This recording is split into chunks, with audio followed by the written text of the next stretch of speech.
आप देख रहे हैं ZTV इंडिया। मैं हूं आपके साथ हर्षिता।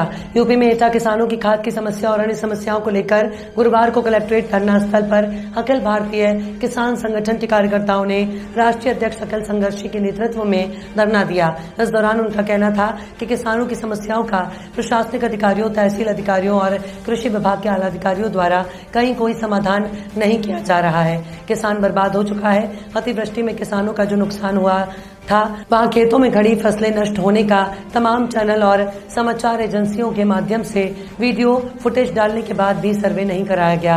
अधिकारी किसानों को लगातार गुमराह करते चले आ रहे हैं और अब ये बर्दाश्त नहीं किया जाएगा। इधर जिला कृषि अधिकारी डॉक्टर मनवीर सिंह का कहना है कि किसानों के लिए DAP और यूरिया की पर्याप्त खाद उपलब्ध है। एक रैक बुधवार को आई थी और दूसरी रैक गुरुवार आज प्राप्त हो चुकी है। किसानों को खाद की कोई भी दिक्कत अब आड़े नहीं आने दी जाएगी। जहां तक ओवर रेटिंग का सवाल है, उनके द्वारा कई जगहों पर चेकिंग अभियान चलाकर ओवर रेटिंग की जहां जहां समस्या पाई गई, ऐसे लोगों के प्रति कार्रवाई की गई है। उनके लाइसेंस निरस्त किए गए हैं। एटा से संजीव चौहान के साथ गुड्डू अब्बास की खास रिपोर्ट। आज अखिल जी आप लोग यहाँ एकत्र हुए हैं, तो क्या वजह क्या है?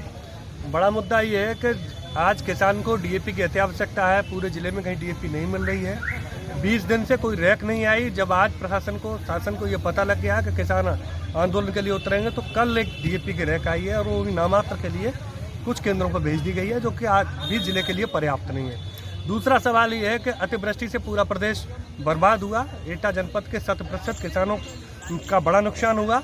उत्तर प्रदेश के मुख्यमंत्री ने घोषणा की कि हम किसानों को मुआवजा देंगे, लेकिन कोई भी कर्मचारी किसी भी किसान के खेत पर निरीक्षण करने नहीं गया। धरातल पर किसी का कोई सर्वे नहीं हुआ। सिर्फ और सिर्फ किसानों के खिलाफ होने वाली कार्रवाइयों में प्रशासनिक अधिकारी इंटरेस्टेड हैं। भ्रष्टाचार यहाँ चरम पर है।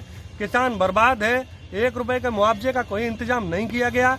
पिछली बार हमने जब घोषणा आज पंचायत की है, तो फिर ये सुनने में आ रहा है कि कुछ गांव चिन्हित कर लिए गए हैं पूरे जिले में, जबकि पीछे की आप सरकारों में जाओगे, पिछले बार जब यहाँ ऐसी स्थितियां बनी हैं, सूखे की या अतिवृष्टि की या ओलावृष्टि की, तो सरकार ने, जो भी सरकार रही हो, चाहे सपा की रही हो चाहे बसपा की रही हो, सभी किसानों को संतुष्ट करने का उन्होंने प्रयास किया है। जैसा कि आपने अभी बताया कि कल एक रैक आपके लिए भेजी गई है।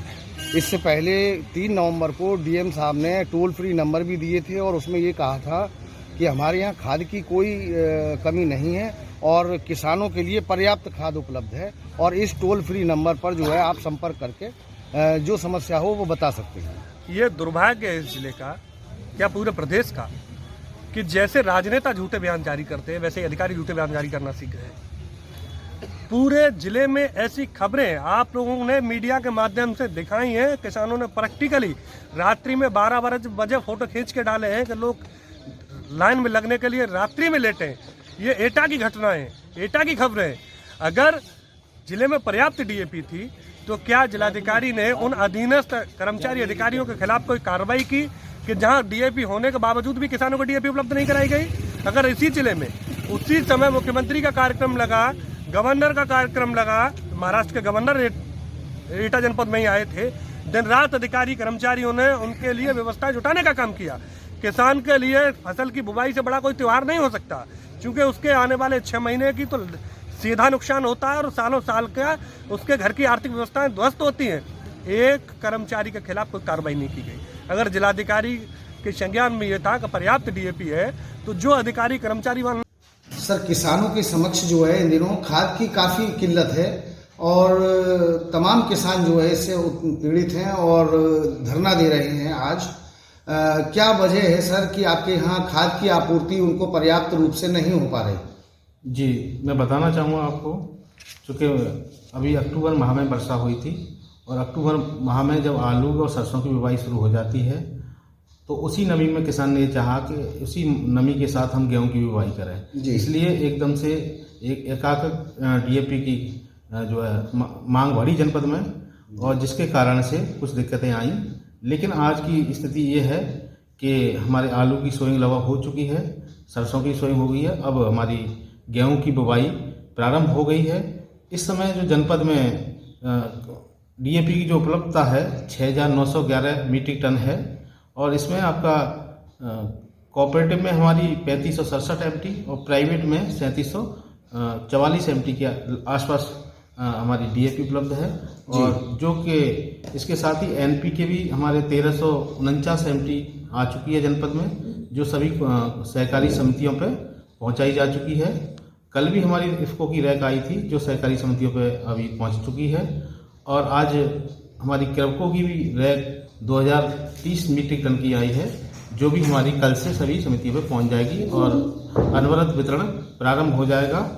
तो आने वाले समय में अभी खाद की कोई समस्या इस तरह की नहीं आएगी, क्योंकि किसानों की एकाएक मांग की वजह से ये कुछ चीज़ें स्थितियाँ आई थी। सर, ओवर रेटिंग के विषय में आप बताइए। ओवर रेटिंग की कई जगह से जो है सूचनाएं मिल रही हैं और तमाम किसान जो है इस ऐसी समस्या बता रहे हैं, इसके लिए आप क्या कर रहे हैं? जी, एक दो जगह से ओवर रेटिंग की शिकायतें आई थी, तो उसके संबंध में जिलाधिकारी महोदय के द्वारा सभी एसडीएम महोदय और कृषि विभाग के समस्त अधिकारियों के माध्यम से सघन चेकिंग अभियान चलाया गया।